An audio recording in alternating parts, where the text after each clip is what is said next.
Appelé Florian Bernard d'Angers pour l'élaboration d'un enseignement de la neuroanatomie et de la technique chirurgicale par vidéo en 3 dimensions.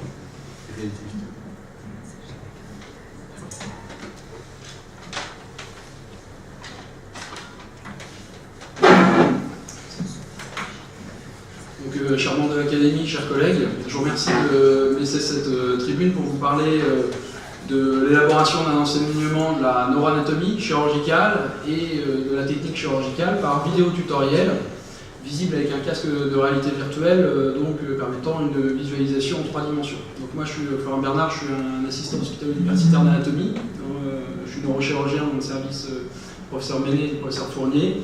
On va partir de l'exemple d'une vidéo qui est celle de la pétrectomie combinée. Qu'est-ce que la pétrectomie combinée? La pétrectomie combinée, c'est la voie d'abord. La pathologie principale, c'est le méningiome pétroclibal, c'est-à-dire une tumeur extrêmement volumineuse qui, à beau être bénin, peut entraîner des désordres fonctionnels et envahir la fosse cérébrale postérieure, donc quelque chose d'assez inférieur au niveau de la base du crâne, et l'étage moyen, donc un étage plus haut situé, et qui nécessite donc, pour accéder au plan de dissection tumorale et à l'exérèse de cette tumeur, une voie d'abord qui est mixte, qui est autologique avec nos collègues ORL, et aussi une neurochirurgicale. Donc la voie autologique, c'est une voie translabyrinthique, transpétreuse latérale, et le deuxième temps est lui neurochirurgicale par pétrectomie antérieure. L'idée, c'est de faire communiquer l'étage moyen avec la fosse cérébrale postérieure, c'est-à-dire de casser cet escalier, de sorte d'avoir accès à toute la base d'implantation du méningiome et de faciliter sa dissection. Chirurgie difficile, techniquement coûteuse. La vidéo a été faite à partir d'une chirurgie qui a duré 10 heures, donc qui nécessite des aptitudes chirurgicales extrêmement importantes. Et c'est vrai qu'en tant que jeune chef de clinique et en tant qu'interne, il a été difficile pour moi et aussi pour mes collègues de se représenter l'anatomie chirurgicale d'abord, mais aussi les différents temps opératoires. Donc partant de cette problématique, on a essayé de pouvoir développer une vidéo 3D. Dans quel cadre? Dans le cadre de l'atelier des voies d'abord latérales de la base du crâne qui a lieu à Angers tous les ans. Donc cet atelier il est né en 2004, bien avant mon arrivée. Il consiste donc à des cours qui sont désignés pour les jeunes chefs de clinique et aussi les internes en fin de cursus. Le programme est simple. On commence par donner aux étudiants un polycopier qui peut lire avant avec les bases de la technique chirurgicale mais aussi de l'anatomie chirurgicale. Ensuite, toutes ces bases sont reprises au sein d'un cours magistral, et à l'issue de ce cours magistral, classiquement, on réalisait 2 après-midi de dissection avec des dissections guidées pour que les étudiants fassent cette pétrectomie combinée, bénéficiant des conseils à la fois des neurochirurgiens de Marseille, le professeur Roche, mais aussi mon maître, le professeur Fournier à Angers, mais aussi d'un professeur, le professeur Lacoureille en ORL, donc voilà, une voie d'abord mixte. Notez que on donnait aussi des cours d'anatomie chirurgicale dans le cadre de cet atelier, avec des cours à la craie. Donc finalement quelque chose qui recouvre différentes modalités classiques d'enseignement de l'anatomie chirurgicale et des techniques chirurgicales destinées aux plus jeunes. Donc ça c'est né en 2004. Parallèlement en 2004 est né YouTube, une plateforme qui maintenant que l'on connaît tous, disponible sur internet, que tout le monde connaît. Et petit à petit, c'est toutes les technologies qui se sont développées depuis, avec l'apparition du cinéma 3D, on pense à Avatar, l'apparition de la réalité virtuelle, donc principalement pour finalement le divertissement, le jeu vidéo. Mais on peut se poser la question sur le plan médical de quelles pourraient être les applications justement pour nous en tant que chirurgiens et en tant que potentiel enseignant ou apprenant. Donc, les nouvelles technologies dans l'apprentissage, dans la médecine, ça existe, on en a la preuve aujourd'hui avec beaucoup d'excellents exposés. Nous, à Angers, on a utilisé la réalité virtuelle dans le cadre de la chirurgie éveillée pour justement tester les fonctions sociales en faisant sortir le patient du bloc opératoire. J'aurai probablement l'occasion d'en discuter peut-être les prochaines années quand le travail sera un peu plus élaboré. Mais on s'est posé la question de savoir quelle pourrait être la place de ces technologies dans le cadre de l'enseignement. Donc là, tout de suite, on n'a pas attendu les nouvelles technologies pour former des chirurgiens. L'école de chirurgie française est connue pour sa qualité, et donc l'idée, c'est pas de remplacer ce qui existe déjà, mais plutôt de voir quelle pourrait être la place.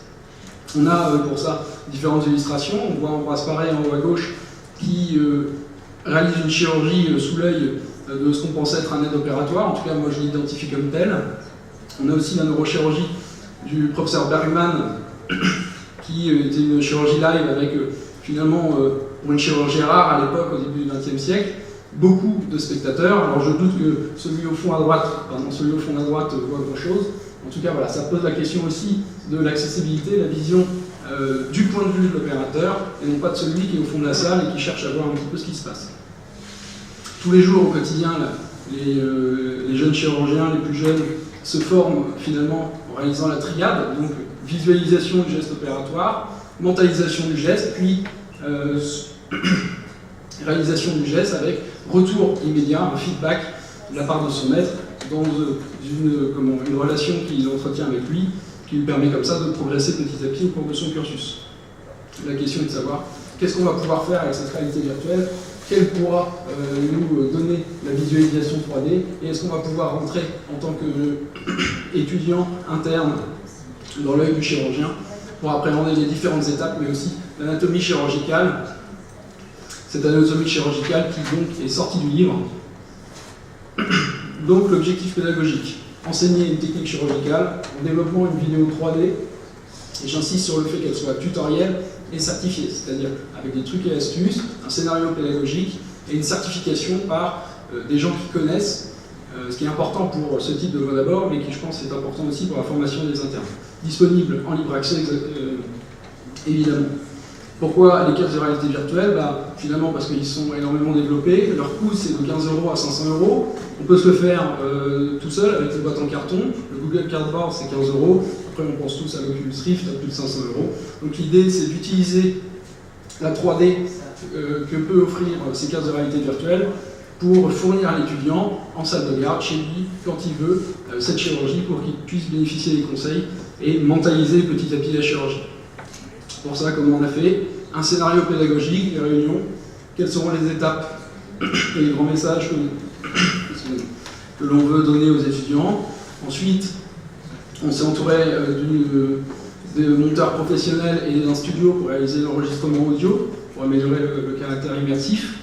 Plusieurs possibilités pour enregistrer des vidéos 3D importables sur les casques de réalité virtuelle. Donc, nous, on a utilisé un microscope opérateur 3D directement. On peut utiliser, comme Ross l'a montré en 2017, deux GoPro qui vont donner deux images droite et gauche, qui, mis dans un casque de réalité virtuelle de manière très simple, vont permettre justement d'apporter la 3 dimensions. On a développé une méthode aussi de légendage 3D, parce que la problématique, c'est qu'il va falloir mettre deux légendes qui sont sur la même ligne horizontale, pour éviter que la vision soit dédoublée et donc gênante. Et tant qu'à faire, que ce soit compatible avec tous les casques de réalité virtuelle et les télévisions 3D. Donc voilà, donc ça on a pu le réaliser. C'était la première partie du travail.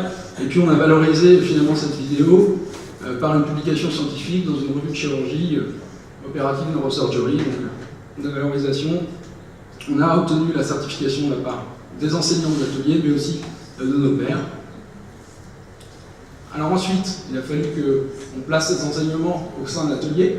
Donc on l'a situé entre la dissection et les cours magistraux. L'idée, c'était d'offrir à l'étudiant 30 minutes pour qu'il puisse tranquillement s'immerger dans les voies d'abord qu'il réalisera ensuite au laboratoire d'anatomie, qu'il puisse répéter les étapes qui l'intéressent, bénéficier des conseils avant de réaliser cette chirurgie. Donc en témoigne ici, il y en a qui travaillent derrière, puis deux qui sont finalement en train de répéter, on dira ça comme ça.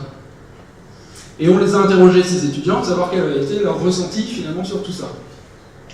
Tout ça, il y a un article qui est en parution dans l'organe de presse de la Société française de neurochirurgie sur justement la place à donner sur ces vidéos chirurgicales au sein de l'enseignement des ateliers de neurochirurgie pour les internes.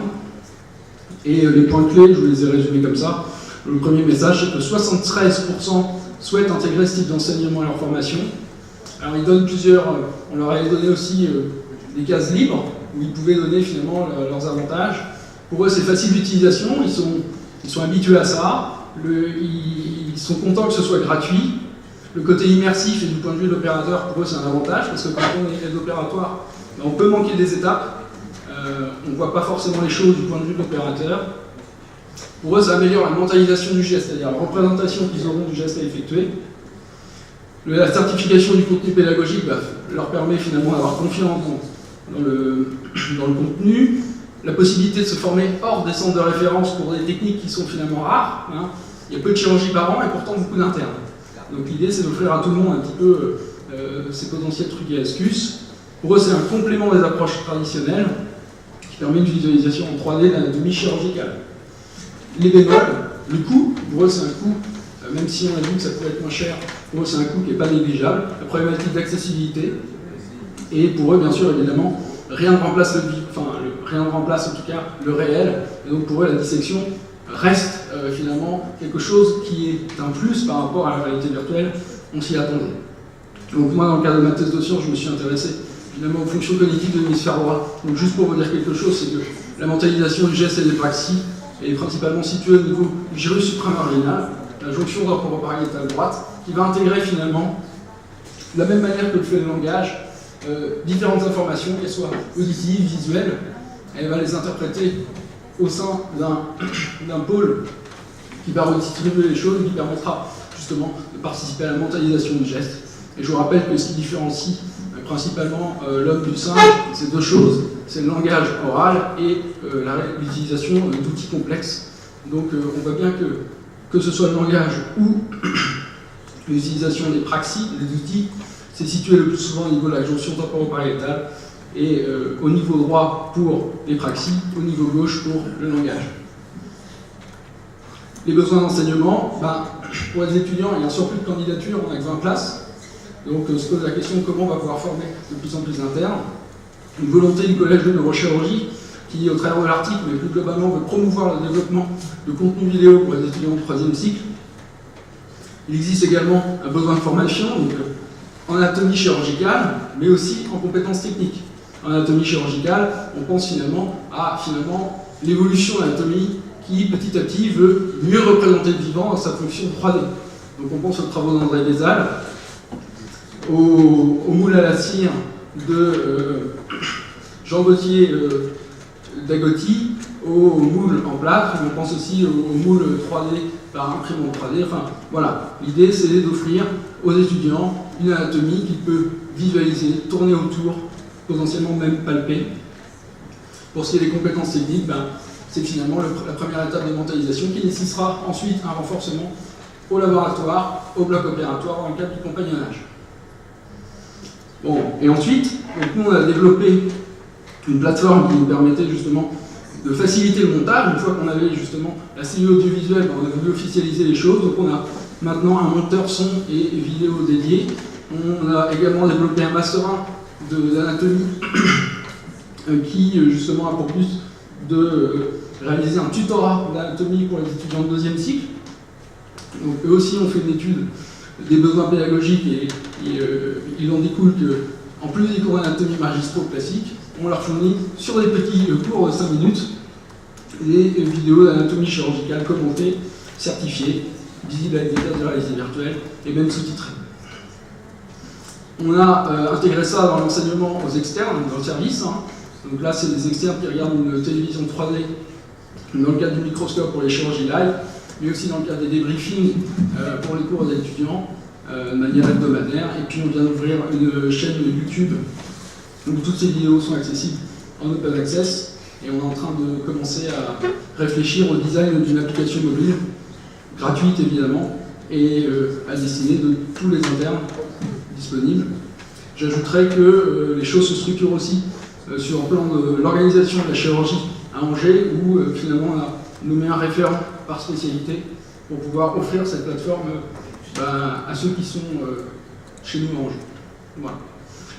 En message de conclusion, le cinéma n'a pas remplacé le théâtre, comme la télévision n'a pas remplacé le cinéma, la radio n'a pas remplacé le journal, et on en reviendra toujours à l'illustration d'Ambroise Paré, rien ne remplacera le vivant et la démonstration du chirurgien à ses pairs.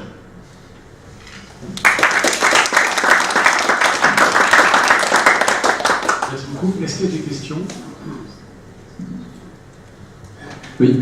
Dans quelle mesure ces vidéos peuvent éventuellement enrichir la base d'enseignement de neuroanatomie qui est actuellement faite par Asboun, Pierre et Marie Curie, qui est remarquable et où il manque peut-être d'éléments vidéo complémentaires? peut-être c'est dans le cadre de l'UNES que vous pourriez éventuellement avoir un cadre de diffusion beaucoup plus large. J'avais une question qui prolongeait ce que donc vous avez parlé du troisième cycle, du deuxième cycle pour l'apprentissage de l'anatomie. Dans le cadre de la réforme du deuxième cycle en train de se mettre en place, il y a l'un des objectifs, ça sera de tester les appétences et les compétences des étudiants du deuxième cycle pour accéder à telle ou telle discipline ou spécialité au sein d'une discipline, en particulier la chirurgie. C'est peut-être d'autant plus utile qu'on a l'impression qu'avec la réforme du troisième cycle, il y a un peu plus de droits encore que ce qu'il y avait auparavant. Est-ce que, au fond, cette approche, globalement, n'est pas un des moyens de tester l'appétence et la compétence pour les spécialités chirurgicales? Alors je pense, en fait, ce qui se passe, c'est qu'on a commencé ça il y a 2 ans. La première année, on a eu 16 candidatures, on a pris tout le monde. Et cette année, on a eu 60 candidatures, on a pris 20. 20 étudiants en Master 1, alors ils font des groupes de 2. Et à 2, ils font les dissections, ils font le recueil à la fois de ce qui existe déjà sur YouTube. Ils prennent 5 livres à la faculté, ils en font le résumé, ils lisent le public, et à l'issue de tout ça, on vient ensemble, on fait le scénario, et donc voilà, on répète ce truc-là. Voilà, la recette est un peu victime de son succès. Maintenant, on essaie de structurer. Donc, on a organisé des étudiants tuteurs qui, eux, ont passé leur Master 1 d'anatomie en 3e année, qui sont maintenant dans le cadre de l'externat, qui s'investissent pour justement continuer ce travail dans le cadre de tuteurs. Pour ce qui est de la faculté, ils ont débloqué des certificats optionnels d'investissement dans la vie de la faculté, c'est comme ça que ça s'appelle. Pour l'instant, il n'y a pas encore de diplôme, en fait, mais on est en train de réfléchir sur le plan institutionnel. Et finalement, on avait les vidéos, ça fait 6 à 8 mois que les vidéos sont prêtes, mais il a fallu qu'on structure les choses pour que ce ne soit pas l'affaire de 2-3 personnes qui, s'ils s'en vont, finalement le système s'essouffle. Mais ça, c'est pour l'attractivité. Ça rend attractif les spécialités chirurgicales, et donc il y aura plein de gens qui vont en faire de chirurgie. Mais au fond, c'est qu'ensuite, comment on sélectionne parmi les 70 qui a cette année versus les 30 années précédentes, ceux dont on pense qu'effectivement ils vont s'engager dans ce. Enfin, en tout cas, c'est pas beaucoup. Merci beaucoup.